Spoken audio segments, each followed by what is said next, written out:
ഭാരത് ജോഡോ ന്യായ് യാത്രയ്ക്കിടെ ഗുവാഹത്തിയിലുണ്ടായ സംഘർഷത്തിൽ രാഹുൽ ഗാന്ധിക്കെതിരെ കേസെടുക്കാൻ അസം സർക്കാർ.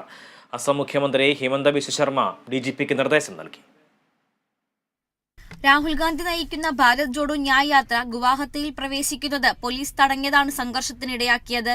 മുൻ നിശ്ചയിച്ച പ്രകാരമുള്ള യാത്രയ്ക്ക് അനുമതി നിഷേധിച്ചതിനെ തുടർന്ന് ഹൈവേയിലൂടെയായിരുന്നു യാത്ര. ഗുവാഹത്തിയിൽ പ്രവേശിക്കുന്നത് തടയാനായി കനത്ത സുരക്ഷ ഏർപ്പെടുത്തുകയും ബാരിക്കേഡുകൾ സ്ഥാപിക്കുകയും ചെയ്തിരുന്നു. ഗുവാഹത്തിയിലേക്കുള്ള പ്രവേശന കവാടമായ ഘനപരയിൽ വെച്ചാണ് പോലീസ് യാത്ര തടഞ്ഞത്. പ്രവർത്തകർ ബാരിക്കേഡുകൾ മറിച്ചിടാൻ ശ്രമിച്ചതോടെ പോലീസ് ലാത്തിവീശി.